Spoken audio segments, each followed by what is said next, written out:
Enthusiasm and investment around AI largely drove the market's gains so far this year, and OpenAI's revolutionary ChatGPT product helped ignite the whirlwind hype.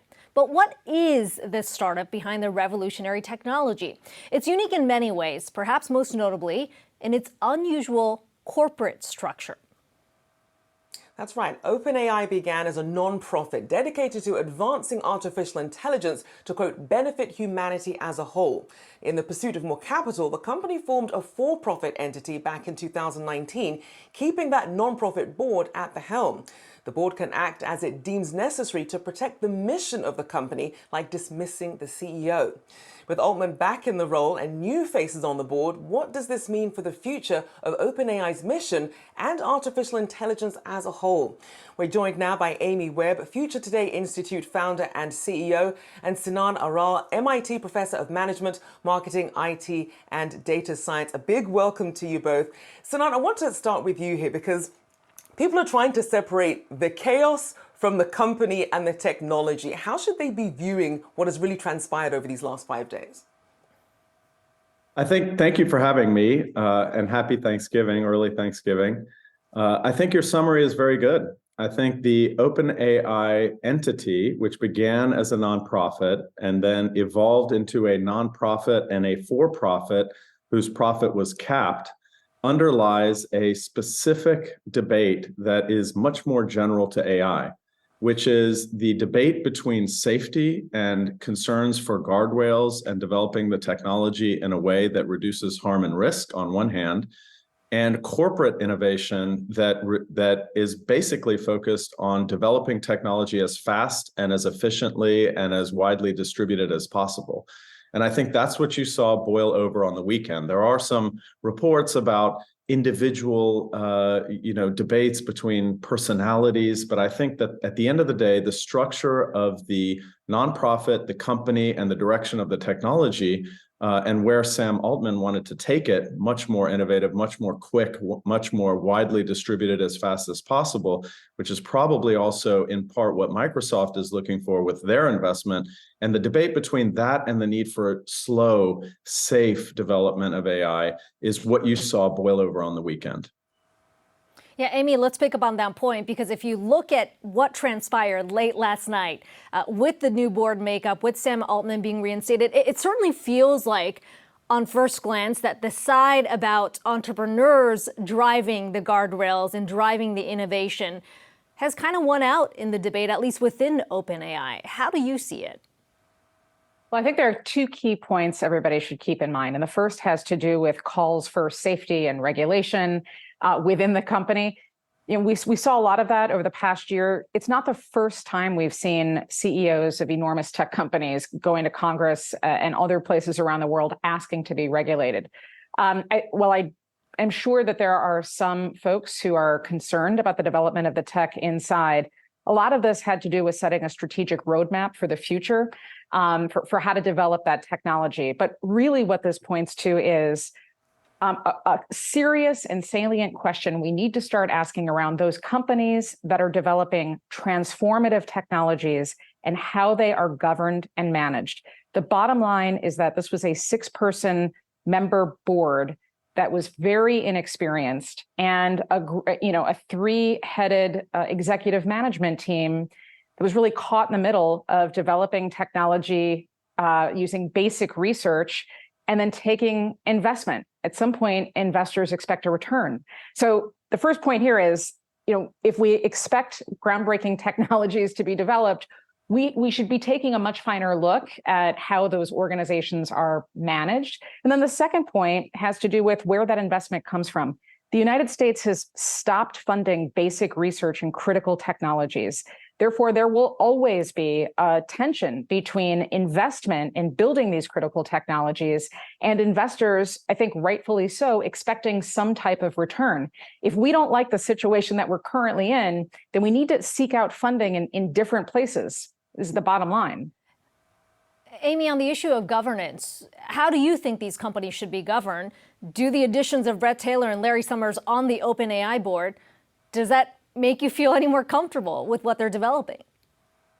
Well, on the one hand, it does. I think you want mature board members and mature governance because boards really aren't there for the most part as window dressing. They do serve a strategic purpose, and that board's number one priority should be strategic foresight, which is helping the company figure out where do they play and how do they win, but making sure that the public good is front and center, as well as safety, and thinking through long-term implications of the decisions that are being made.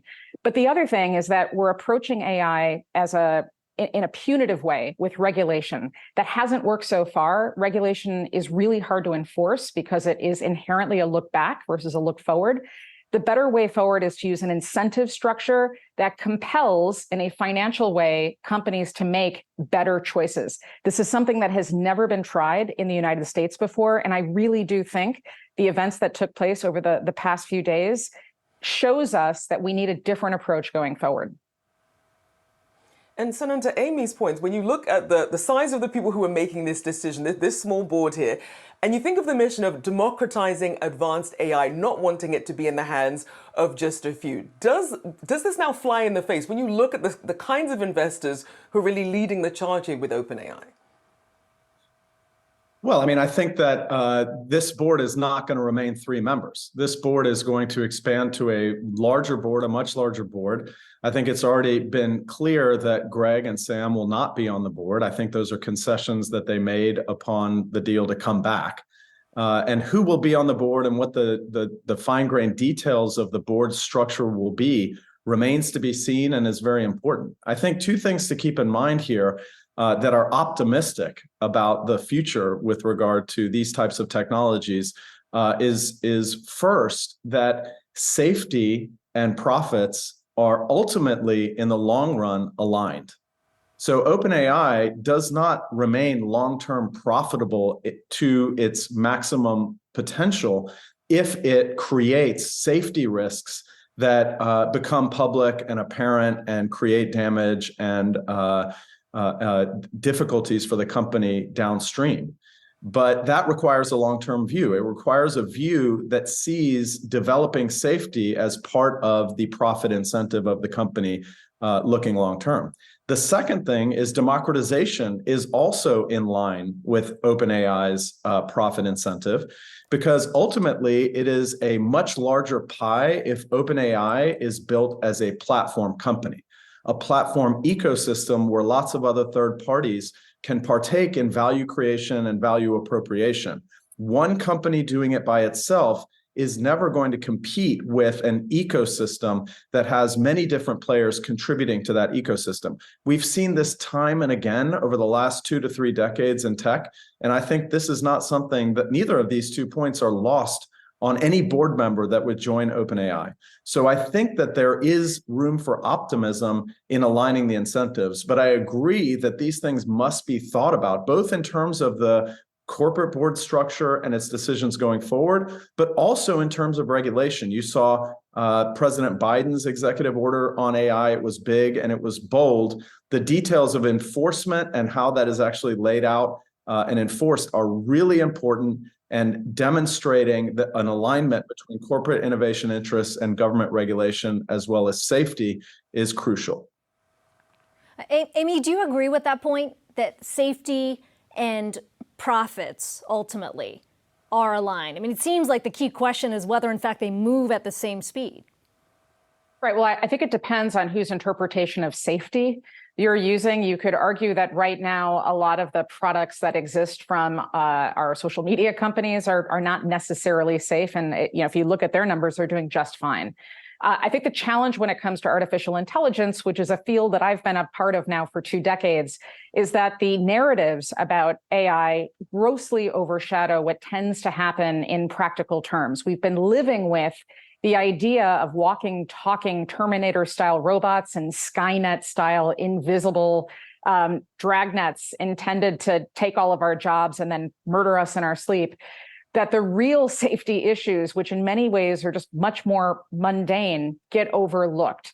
We've been talking so much about de-risking the technology in grandiose terms that nobody has talked about de-risking management teams, boards, governance.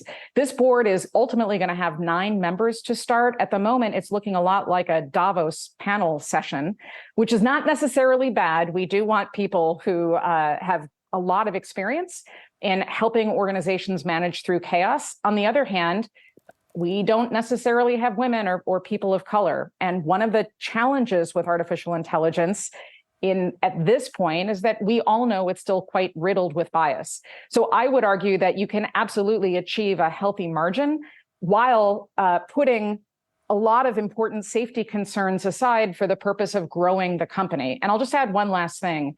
I was with some of the founders earlier in the year, and they were already at that point talking about OpenAI as an ecosystem, as a platform. And again, I'll just highlight, the real relationship that matters at the moment for these AI startups and tech companies is the cloud. One of the things that we're seeing is a race for cloud share. So as the ecosystems get built out, I think a lot of startups and companies that have made investments have to figure out where exactly they are in that value chain. Because if there are too many links away from the places where the decisions are being made, they have very little leverage going forward. Yeah, all those key issues you brought up, Amy, certainly points to the infancy of the technology we're still looking at right now. Amy Webb, Future Today Institute CEO, and Sinan Aral, MIT Professor of Management Marketing, IT, and Data Science. Good to have both of you on today. Really appreciate the time.